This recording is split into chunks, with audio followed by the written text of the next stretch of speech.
Hola, ¿cómo están?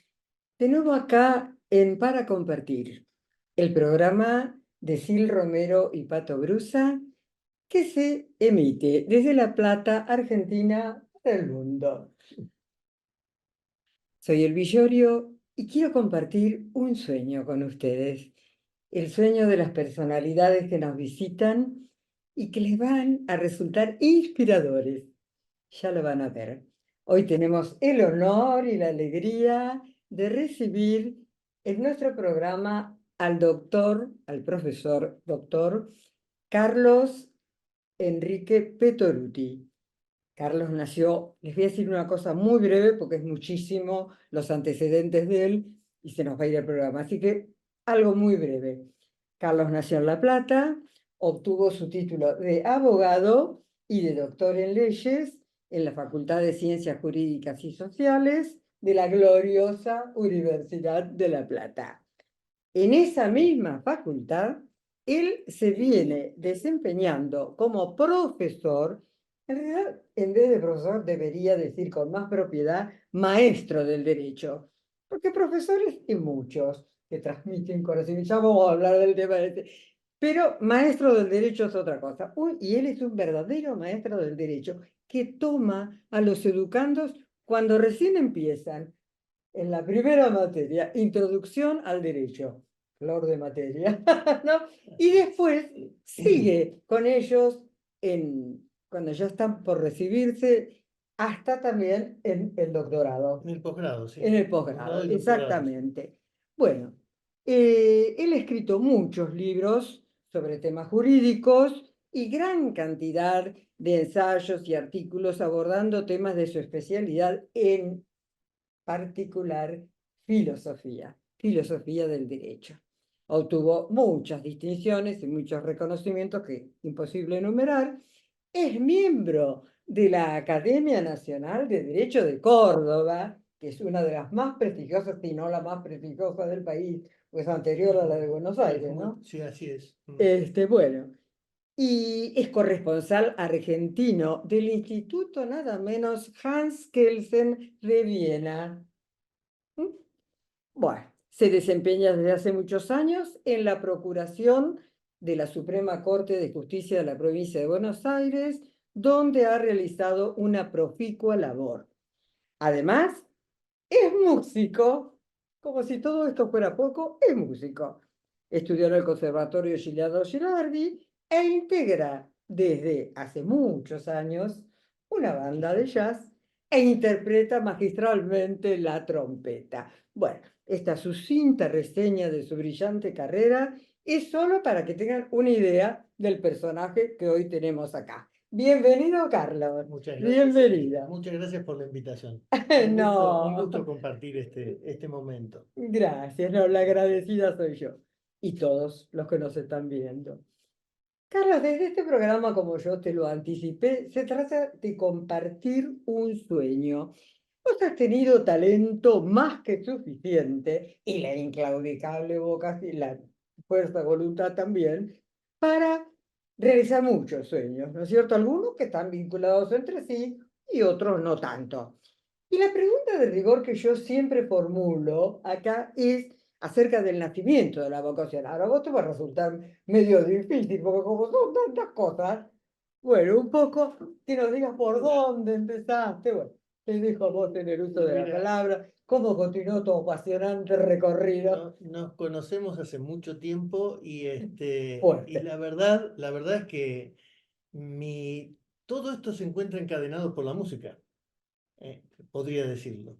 Porque comenzó cuando yo tenía 14 o 16 años, estaba en el conservatorio y estaba ya 16, 17 años, estaba por definir mi carrera, tenía mis dudas sobre si ir a abogacía o no.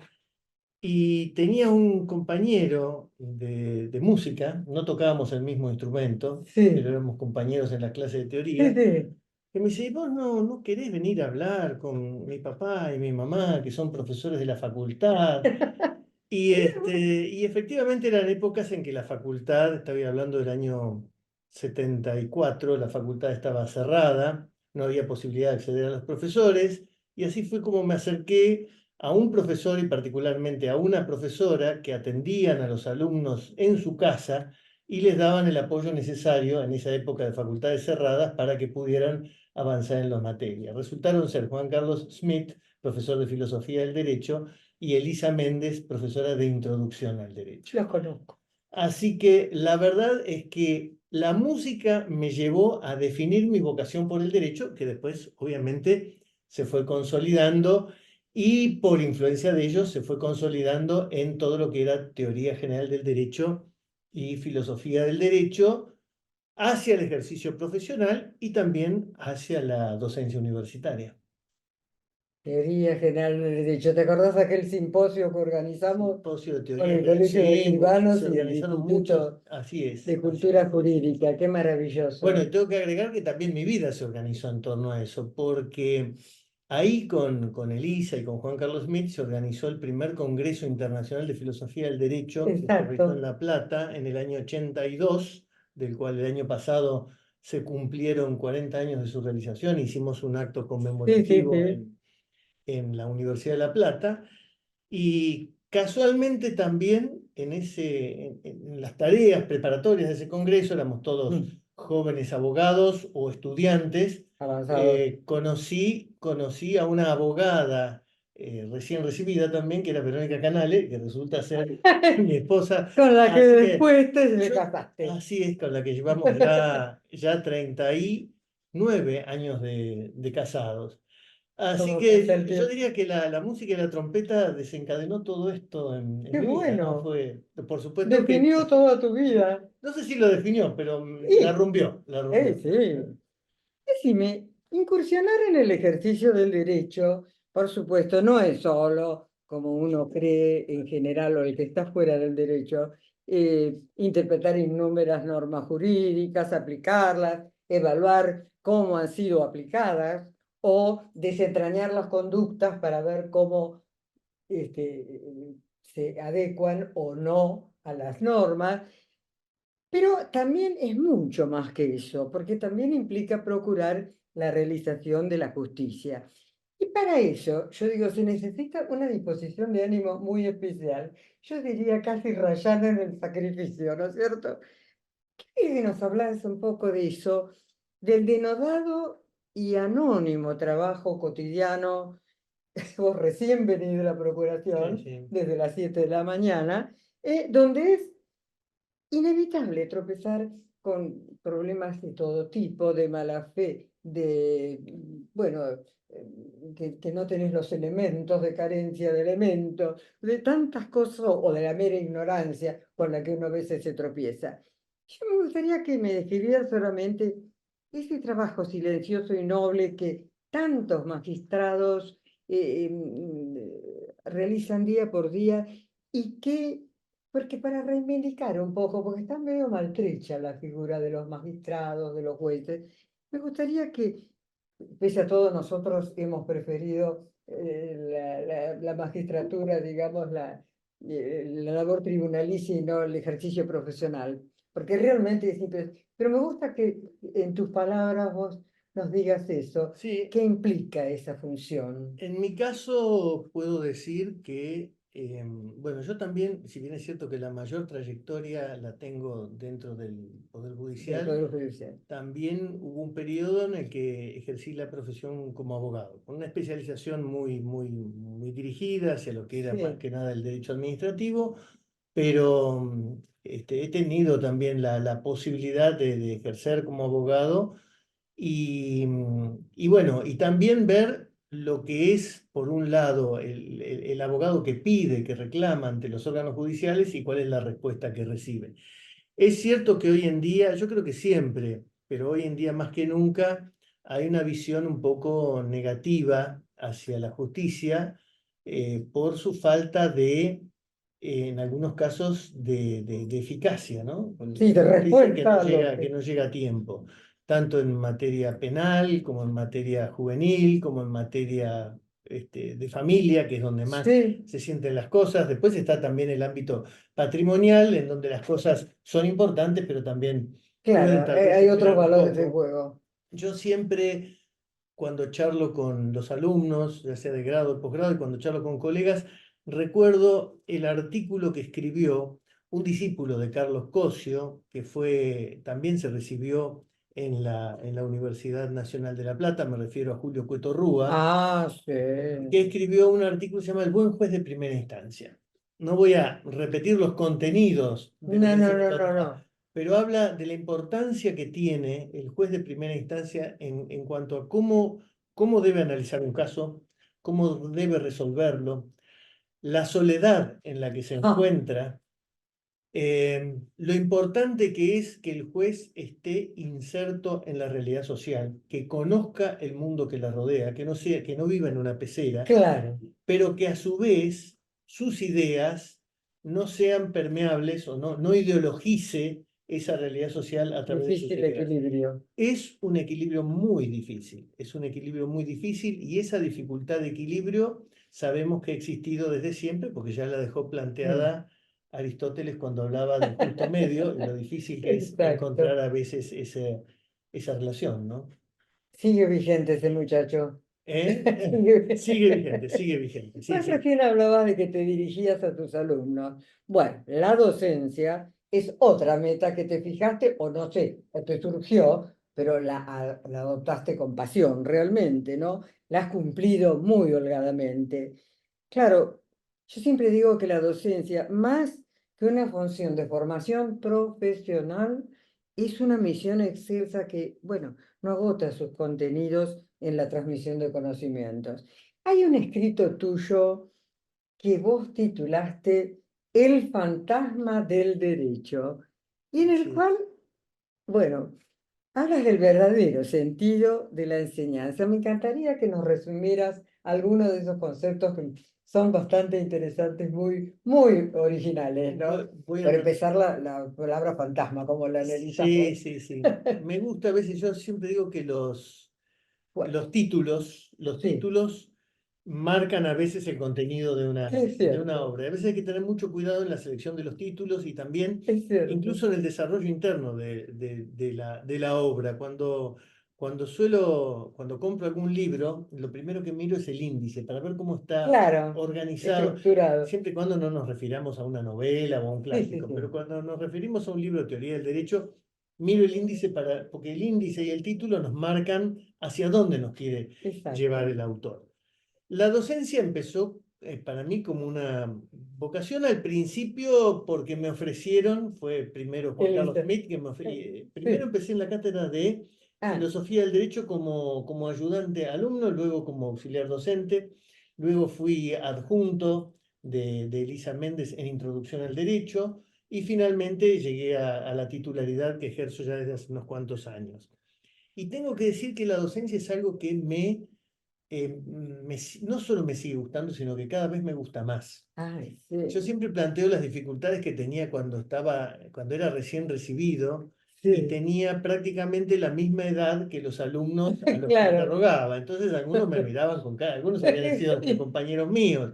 Ahora ya hay una diferencia generacional y hasta te diría casi bigeneracional Claro, con los alumnos y las alumnas que se presentan. Pero me sigue gustando y algo que quería aclarar, porque vos decís que sí, soy profesor en la facultad, pero cumplo una doble función, soy profesor y soy alumno también. Yo le digo a los alumnos que ingresé en la Facultad de Ciencias Jurídicas y Sociales en el año 1975 y no egresé nunca más. Circunstancialmente en el medio tuve un título de abogado, un título de doctor en Ciencias Jurídicas y sí. Sociales, pero no egresé nunca más porque sigo aprendiendo, sigo estudiando, sigo aprendiendo de los mismos alumnos Bueno, y sigo aprendiendo de los yo mismos siempre digo que maestros. es como un camino de doble mano Así esto, es, ¿no es cierto? así es. Qué bueno. Y en esta obra que es un Sí, articulito que yo presenté, un artículo que presenté para debatir en el ámbito de una jornada sobre enseñanza del derecho que se organizaban en la facultad, lo que a mí me movilizó sí. es el miedo, el temor que veo en los jóvenes de primer año Ah, cuando enfrentan una materia que aparentemente es tan abstracta como introducción al derecho. Y digo sí. aparentemente Y porque si es bien es cierto que difícil. tiene mucha teoría, tiene que ver con la práctica. Una buena base de teoría jurídica nos sirve para resolver los casos. Nos sirve para interpretar bien el caso y los hechos. Es decir, el caso no, la ley y los hechos La ley, en la aplicación del caso, encuadrar los hechos dentro de la tal realidad. como señalaba Carlos Cosio. Entonces yo la palabra fantasma la tomé como un juego, porque por un lado, en el sentido vulgar, la palabra fantasma nos recuerda a una aparición, algo irracional, algo que nos asusta, y yo dije, volvamos a la palabra fantasma en el sentido originario, en el sentido de phantom que utilizaban los griegos, de fenómeno, de aparición, de cómo se nos presenta el derecho. Entonces, de allí la importancia de que el derecho no quede circunscripto solamente a un conjunto sistematizado de normas, sino saber captar fenoménicamente todo lo jurídico. Y ahí va la frase de otro gran profesor, discípulo de Carlos Cosio, Sí. también recibido en la Universidad Nacional de La Plata y que fue juez de la Corte Suprema de Justicia de la Nación durante el primer periodo de vuelta a la democracia en épocas de Raúl Alfonsín, me refiero a Genaro Carrió, Genaro Correón. que decía, bueno, la verdad, decía, para ser buen abogado es necesario conocer el derecho, pero no es suficiente con eso. Claro, claro, Nos eso estaba marcando que tal si cual. tenemos como imagen jurídica solamente el código, el libro, no vamos a ser buenos abogados. Tenemos que conocer los hechos, tenemos que conocer la realidad y tenemos que arriesgarnos a valorar y a tomar decisiones. Tal cual. Además, ¿te acordás que Borga. Ernesto Borga decía siempre, la diferencia entre un abogado y un picapapeles es el que sabe filosofía y el que no? Sí, Decía, además de todo eso, tenés que saber filosofía. es cierto, es cierto. Borga además ¿Te fue acordás? profesor de Era, filosofía, sí, estaba profesor en de la cátedra filosofía del lógica, sí, era derecho, titular. fue titular cuando Smith Bueno, eran hemos ido juntos, juntos, sí. y a su vez creo que fue titular, no sé si en sociología del derecho o tenía varios trabajos de sociología jurídica Sí, sí, sí, también. escritos y participó en ese congreso que se hizo en el año Sí, lógico. 82. Vinculado a lo anterior, ¿qué nos podés decir de otro título que te mandaste ahí? Big Bang en la enseñanza del derecho. ¿Por qué la elección de ese título que remite más a la ciencia astronómica que a las ciencias sociales? Bueno, ahí ves que me gusta elegir títulos Te que voy a pedir suscitan uno para que me elijas para mí. algún tipo de inquietud, de motivación. También fue una presentación hecha con motivo de una jornada de enseñanza del derecho y me puse a pensar qué es el Big Bang, qué se entiende por Big Bang. No soy astrónomo, pero sé que es digamos, la expansión de una singularidad. La expansión de una singularidad. Algo simple que se expande, no que se divide o que se complejiza, simplemente que se expande, como Explota. ocurrió con el Sí. universo. Bueno, lo mismo advierto yo en la materia de introducción al derecho. Hay un doble Big Bang. Hay una singularidad que se expande, que es el alumno que llega con sus inquietudes, con sus miedos, con sus preocupaciones, y a partir de allí tiene que dejar esa famosa estructura de la escuela secundaria, que tengo 40 minutos de geometría, 40 minutos de educación física, que tengo que hacer, sino que tiene un montón de materias que tiene que analizar y evaluar y estudiar en su conjunto y a su Sí. vez en su singularidad. Y por otro lado, el Big Bang, que supone la expansión cuando empiezan a estudiar introducción al derecho, porque desde introducción al derecho tratamos de que comiencen a Es comprender el sentido de todas las de todo. materias con las que se van a de- encontrar claro. durante toda la carrera. Y así es que se... Bueno, vos respecto a la enseñanza del derecho, has mencionado en ese mismo trabajo, creo, una tríada muy importante que decía transmitir al alumno, Así es. motivar, ¿m? Y evaluar. Sí, sí, son tres, es un Es muy trípode muy interesante, me importante. Saber parece. transmitir, pero para saber transmitir también Claro. hay que saber escuchar y recibir. Sí, Motivar, porque es muy conocida la frase que dice, uy, ahora antes venían mejor los alumnos. sí, Nosotros realmente tenemos una universidad pública, afortunadamente, a la cual sí. acceden alumnos con una distinta base de escuela secundaria. Todos la han hecho, pero con distinta base. Y nuestra misión en ese sentido también es muy, lo sigo a Carlos Cosio, cuando habla de la justicia, que es creación de igualaciones en libertad, es generar en aquellos que quieren, las personas que quieren estudiar derecho, generar aquellas igualaciones, darle lo que necesitan para que en el ejercicio de su libertad puedan progresar en el avance de la carrera de abogacía. Fantástico, realmente no, esos dos opúsculos me encantaron porque realmente están demostrando lo que es la verdadera enseñanza del derecho, ¿no? Sí, y el último tema es la evaluación también. La Claro, evaluación que tiene que ser un complemento de todo el proceso de enseñanza. Nosotros venimos acostumbrados a una facultad, tengo que reconocerlo sí. críticamente, ocurría antes donde nos decían, dábamos un examen y nos decían, está mal, váyase, vuelva al mes que viene. ¡Ay, sí! Y lo que tratamos ahora es de explicarles a las personas que rinden por qué está mal, en qué se Claro, ¿qué es equivocaron lo que faltó y hasta ahí? incluso a veces decirle, ¿te parece a vos que con lo que has expuesto, que esta frase que yo la vuelvo a repetir, es suficiente como, no, es cierto? Entonces la gente no se va enojada Claro, claro, claro. o después de un Comprende que examen hay algo que parcial tiene se que da cuenta de completar. lo que se equivocó, lo Exacto. completa, lo mejora y, y tenemos así Bueno, mejores cuando alumnos. yo decía que es un maestro del derecho, por eso lo decía. Bueno, además, como gran jurista que sos, Como maestro del derecho tuve también la influencia sí, decime. de otras. Yo quiero hablar de mi esposa Verónica Canale, Ay, porque sí, ella qué lástima que no pudo venir. no pudo venir, pero ella es Sí, profesora, además hizo el de profesorado sociología. en ciencias jurídicas en humanidades. Y eso es algo que los profesores de las facultades no tenemos. Tenemos una carrera académica, pero Sí, no tenemos las materias didácticas y pedagógicas que son que sería necesarias, que serían necesario. necesarias. Por ahí se exige más a una maestra de jardín de infantes desde el Sí, punto de vista didáctico que a un profesor universitario.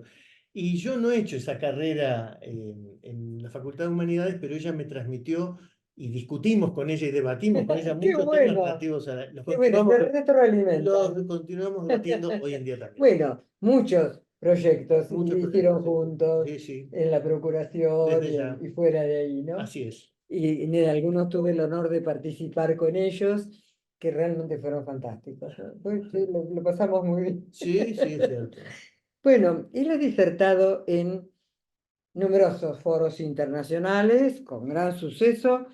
Y el año pasado, hace unos meses, vos estuviste en Europa, ¿no? O hace unos Sí, meses. sí, sí. Me encantaría que nos comentaras algo de esa experiencia que tuviste en Austria, justamente en el Instituto Hans Kelsen, del cual sos referente acá en la Argentina, y también en Roma, en Italia, ¿no Sí. es cierto? Porque yo pienso, ¿qué te dejó a vos? ¿Qué recoge en esos lugares y qué se deja? ¿No? Porque es como un toma y daca. Porque estás vos en otro país con otras tradiciones jurídicas que son extrañas a la nuestra, con distintas legislaciones, con costumbres ajenas también, y vos también llevas eso a ellos. ¿Cómo es? ¿Cuál es tu experiencia al respecto? Sobre todo en estos dos últimos congresos, Sí. Encuentros. que fuiste vos estos sucesos, sí. Bueno, respecto a la Universidad de Viena y con el Instituto Kelsen, ya tengo una relación de muchos Sí, años. de muchos años. He tenido la posibilidad de participar y dictar seminarios allá varias veces. La pandemia interrumpió un poco Sí. la regularidad, pero antes era casi anualmente o bianualmente que viajaba. Ah, qué bueno. Y lo que saco, bueno, obviamente la Universidad de Viena y el Instituto Kelsen tienen los medios Ah, y facilidades que muchas veces nosotros no tenemos, pero tiene su desventaja también. Muchos profesores que están muy bien remunerados, no como los profesores universitarios en no como acá. Argentina, pero que se dedican exclusivamente Claro, full time. a la docencia, Mm, cosa que no está mal, no, pero dedicarse exclusivamente a la docencia a veces hace que no nos conectemos totalmente con la problemática jurídica actual. Y yo creo que es importante ese doble equilibrio, el ejercicio de la docencia y el ejercicio o de la profesión de abogado o de la magistratura o de alguna otra función pública sí. vinculada con el derecho, pública o privada vinculada con el derecho. Eso lo Claro, veo es una gran como diferencia una esa de gran estar ventaja. así es, totalmente dedicado a eso o no. así es. Así que es una de las cosas que vos Yo has creo que lo veo observado. como ventaja, sí, permite enfocar todo el esfuerzo hacia allí. Como desventaja, veo que a veces uno, bueno, es un especialista, es uno que sabe casi todo de casi nada, como se Claro, suele decir, ¿no? sí, Pero ellos siguen sorprendiéndose con muchos aspectos y filosóficos nuestros, particularmente la gente del Instituto Kelsen y de la Universidad de Viena, seminario al que participan alumnos y profesores. sí, Antes de la pandemia se habían interesado mucho por el problema de los valores, que es algo que Kelsen había dejado sí, expresamente, sí, sí, sí. digamos, aparte dentro de su teoría pura. Y yo hablando de la teoría pura, de la recepción que había tenido en la Argentina, les había dicho que acá teníamos una concepción, que era la de la teoría ecológica, que hablaba de la importancia y la relevancia que tenían los valores. Y bueno, me dijeron, bueno, la próxima vez puede venir a explicarnos el tema de los valores jurídicos del plexo axiológico de Cossio. Bueno, y esa fue la última charla dedicada al mundo de los valores, que ellas tomaron con mucho gusto y con Y es mucho interés. fantástico que tengan esta apertura, porque en realidad Cosio fue Sí. un crítico de Kelsen. Fue un crítico, pero ¿Mm? bueno, Y tiene, que ellos sí, tengan esa apertura de querer saber qué dijo Cosio de así Kelsen, es, que es su Dios, así es, para así ellos, es, ¿no? así es. Claro, el aporte de Kelsen es impresionante, pero te quiero decir, El aporte de Kelsen en ahora Austria, Cosio, divino. sí, ¿no? Un jurista, un filósofo. Kelsen, no nos olvidemos que en Austria es más conocido como uno de los autores de la Constitución austríaca, es más el autor de la Constitución, Ah, y es está más más estudiado en constitucionalista. derecho constitucional y en derecho administrativo que en filosofía del derecho. Él Diga, ah, esto no lo fue el sabía. autor de la el coautor de la No, Constitución no, eso no austríaca lo de sabía. 1920, que fue suspendida, esa constitución se suspendió solamente durante el periodo de la anexión de Austria a la Alemania nazi y continúa actualmente en vigencia esa constitución y fue la primera en establecer tribunales de control constitucional en Austria y dentro de Europa, ¿no? Cosa que yo considero muy relevante, el tema de No, los tribunales, pero eso qué daría para fantástico. otras charlas. ¿Y desde viví en Roma? En Roma fue una experiencia igualmente gratificante, muy buena, en la Universidad de Roma 3, el profesor Dario Hipólito, que es discípulo del profesor Ferrajoli, que ya está Ferraroles, sí. retirado de la docencia activa, pero continúa Sí, dando sus sí, sí. conferencias. El año pasado estuvo también en la Argentina.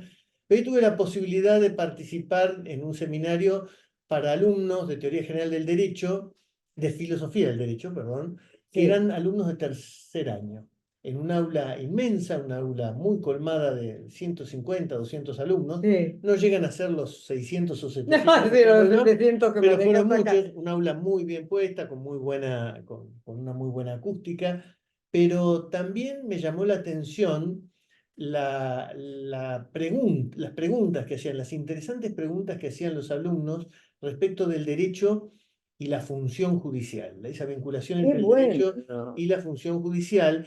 Y a su vez me llamó mucho la atención que el profesor que me invitó, Dario Sí, Hipólito, sí, resaltara cómo un profesor latinoamericano tenía conocimiento de la realidad jurídica, en este caso europea, porque hablamos del sí. tipo, del problema de los migrantes, de los problemas que hay en Alemania, los problemas que hay en Francia, y él mismo decía, cosa que muchos de nosotros no sabemos respecto de Latinoamérica, es muy poco de lo que sabemos de Latinoamérica. Así que Bueno, la verdad tuvimos un embajador de lujo. ¿eh? Nos has hecho quedar muy bien. No, en serio, porque ella tiene un poco, digamos, como que somos medio indios todavía.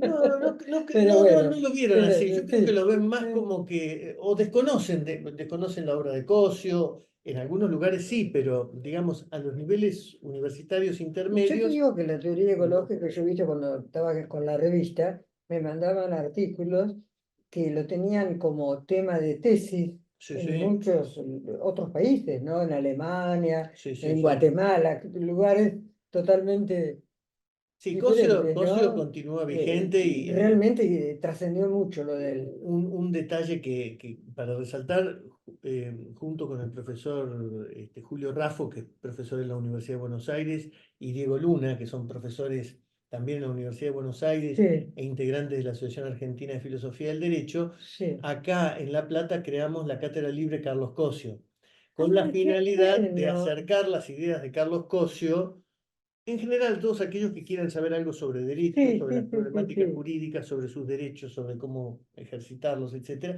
Y desarrollamos, en la medida que el tiempo nos Qué permite, bueno. distintos tipos Qué de actividades. Sí, interesante sí. eso. El tema de la filosofía, bueno, ha sido crucial en tu vida. Yo creo que no solamente en tu formación profesional, sino que de alguna forma en tu propia concepción de la vida, ¿no es cierto? Tuviste grandes maestros como los que nombraste, Smith, Cosio, bueno, Abelito Aristegui, Elisa toda esa Méndez, gente, María Teresa Elisa, López. María Teresa López, realmente gente muy, muy prestigiosa y fantásticos maestros del derecho, ¿no es cierto? ¿Por qué no nos hablas un poco? Porque vos, bueno, asimilaste muy bien todas las, todo lo que ellos te impartieron. Ahora, vos escribiste un librito que para mí es un pequeño libro, que es una joya, que es este, pero que se vea bien, que se llama, él tiene esa cosa para los títulos, Seis filósofos en busca de un lector. Así es. ¿Cuál fue tu sentido de selección de estos filósofos entre tantos otros? Seis. A ver. Bueno, el título es una trampa, porque no son seis filósofos, Sí, sino que son un montón. sí, Los alumnos van ingenuamente sí. pensando que tienen que estudiar seis nada más. No son seis, son un Y ahí los montón. enganchás con los Lo otros. que lo que pasa es que yo decidí tomar seis filósofos que son ejes filosóficos a partir de los cuales se desarrollan los temas y a partir de los cuales después existen otros autores Claro. vinculados. Esos autores son, en primer término, Sócrates. So, Sócrates con todo el realismo griego y con la obra luego posterior de Platón, Aristóteles y la continuación del pensamiento filosófico griego. Santo Tomás de Aquino, Kant, Gustavo Radbruch, Hans Kelsen y Carlos Cosio. Esos son los principales. Luego son varios los autores que tomamos. claro. Pero la misión de ese libro es ser una propedéutica para que los alumnos le empiecen a tomar un poquito el gusto al conocimiento de la historia y de la filosofía del derecho. Claro, porque en realidad filosofía siempre una cosa trae la otra, ¿no es cierto? Sí, Y vos nombraste Kant. Fíjate vos, Kant, antes y después de Kant, el poskantismo, el neokantismo, sí, todo. sí. Es Bueno, una cosa impresionante cómo eso se fue expandiendo. Fue un Big Bang, como decís así vos. es. Después tendría que explicar por qué elegí esos autores, Pero pero eso sería no, no, muchísimo lo tiempo. vamos a dejar No para hay la tiempo próxima, porque es muy para interesante. eso.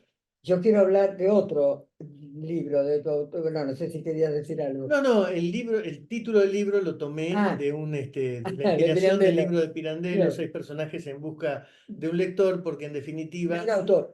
seis personajes en busca de un autor, Sí. porque en definitiva se trata de seis personajes desesperados que están buscando un autor que los ponga en una obra. Sí, Y sí. yo por eso puse seis filósofos en busca de un lector. Son seis filósofos que están buscando desesperadamente Desesperadamente que alguien los alumnos que los lo... lean. Eso es lo que les Claro, pido. está muy bueno.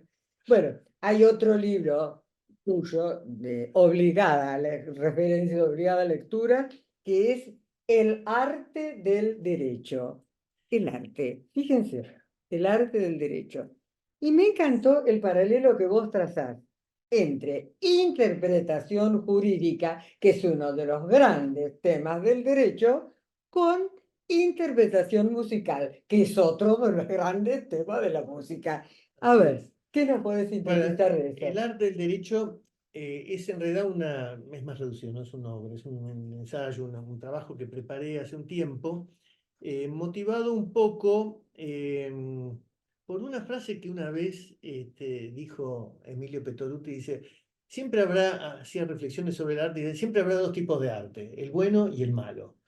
Y a partir de ahí me puse a investigar un poco por qué dijo eso, investigué un poco qué era el movimiento Martín Fierrista y toda la crítica artística, y eso me llevó también a ver qué relación podía tener con el derecho, de la misma forma que ocurrió con Kelsen en épocas del Círculo de Viena, en donde todas las disciplinas tenían vinculación entre sí, relación Bueno, entre sí, y por los eso se llamaba griegos, sí. círculo.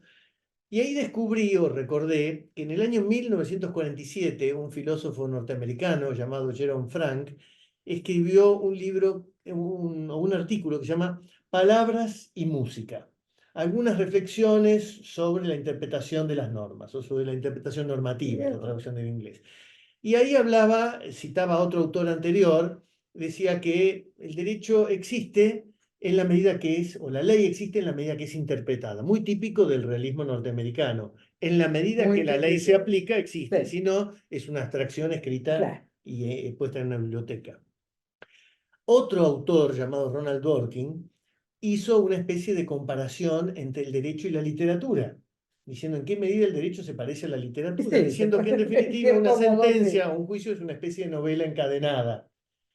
Y finalmente ahí descubrí o recordé que Carlos Cosio, en un artículo llamado Fenomenología de la Sentencia, Fenomenal. eh, ahí señala o compara la función del juez, él hablaba mucho del juez más que del jurista en Mm, general, con la del pianista. Es decir, que el juez es el que ejecuta el derecho. Al dictar una sentencia es como el pianista que recibe una partitura y tiene que producir una melodía mm, a partir de esa partitura. Así que bueno, esa comparación entre arte y derecho que creo que existe es el fundamento de este artículo y se corresponde un poco con una frase que señala Carlos Cosio, que yo la tengo como frase de cabecera, dice que con buenos jueces, Cosio decía con buenos jueces, yo digo con buenos abogados o con buenos juristas, es posible hacer buen derecho aunque contemos con malas normas, porque le da muchísima importancia a la es interpretación cierto, judicial. es cierto. Bueno, ahora vamos a pasar a otro tema, porque ya que hablaste de música, que la mencionaste, yo sé que estudiaste vos en el prestigioso Conservatorio Gilardo Gilardi, que es un conservatorio provincial con sede en La Plata, y sin embargo, rápidamente creo que vos sentiste esta atracción por el folclore estadounidense, o no sé si quién sabe, es un disparate lo que digo, folclore se llama estadounidense, el jazz, El está jazz. bien llamado el jazz. Sí, yo Bueno, creo que el jazz. fíjate vos que no fuiste el único porque Ravel se sintió muy influenciado por la música de jazz y los blues, Stravinsky. Vos sabés que hace poquito, el año pasado, Historia de un soldado de Stravinsky, donde tiene muchas cosas de jazz, se dio en el Colón. Ah, no sabía. Sí, se dio en el Colón, lo dio Dutoit, lo dirigió Dutoit, Jean Dutoit, y lo interpretó la hija, Anne Dutoit, que es la hija de Sí, Martín sí, sí. Terpelli. Sí, sí. Fue una cosa fantástica. Y bueno, y en esa obra de Stravinsky mezcla mucho de jazz también, ¿no? Sí, Bueno, fíjate vos, nuestro Barenboim, que le hizo un homenaje a también, Duke Ellington, ¿no? también, sí, sí. Bueno, ¿cómo se produjo ya vimos cómo se produjo en ellos, ¿cómo se produjo en vos esa atracción? ¿Cómo fuiste que te convertiste en un eximio trompetista, creador, mentor e integrante de una banda de jazz desde aquella época hasta ahora? Y empezamos hace mucho ¿Cuántos tiempo. años hace de esto? Qué sé yo, tendría 30, yo, 40. no más de 40 años. ¿Más? Más de 40 años, sí, sí. Empezamos un dúo de piano y trompeta con mi hermano, Con que Juanjo. toca el Juan José piano. Petoruti, otro gran músico. Y empezamos a tocar en un dúo, después formamos la Doctors Jazz Band, que también transcurrió durante muchos años y actualmente estamos formando Y la Doctor Jazz. la Doctors Jazz Band Sí. y la Dixie Banda, que es el nombre que Y tenemos ahora Dixie. actualmente. Eh, Antes que nada, yo creo, porque hablan del jazz como la música norteamericana, yo creo que la música trasciende todas las fronteras Sí. y además tampoco necesariamente tiene que ser encasillada. Yo hago música de jazz, yo hago música clásica, a mí me gustan determinados estilos y hay otros estilos que no Sí, practico, pero me gusta todo tipo de expresión musical. Y por supuesto, eso motiva que muchos autores clásicos también se hayan volcado por algunos aspectos, en algunos aspectos por el jazz. claro. Yo empecé en el conservatorio estudiando en una época en el que el jazz era prácticamente clandestino, por decirlo así. Lo digo cómicamente, Sí, porque yo sí. no le podía decir al profesor mío de trompeta que Claro. yo quería tocar jazz. Y No. cuando compré mi primera Se trompeta, que hubiera era horrorizado. una trompeta en si bemol, me dijo, te tendrías que haber comprado una trompeta en do porque es mejor para la música clásica.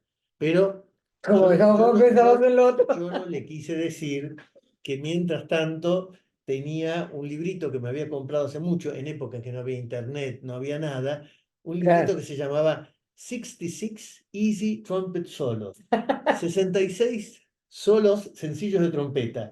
Y mientras estudiaba en el conservatorio empecé con la trompeta a hacer temas Qué de jazz. bueno. Después cuando empecé en la facultad tuve que dejar el conservatorio porque era un ritmo de estudio. Sí, no te daban El los de ambas tiempos. instituciones era muy intenso. Claro. Y después sí, empecé a estudiar jazz en la escuela de Duke Ellington de Carlos Balmaceda, que era el tubista de la Porteña Jazz Band. Sí. Después, Acá hubo unos buenos conjuntos de sí, jazz. sí, sí. Y después tomando algunas clases con el trompetista Fats Fernández.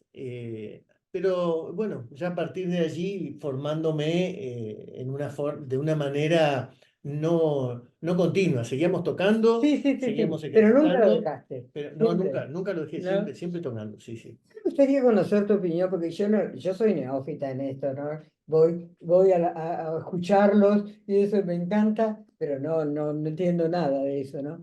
Sí, me sonó siempre Louis Armstrong como el tipo, el trompetista, qué sé yo.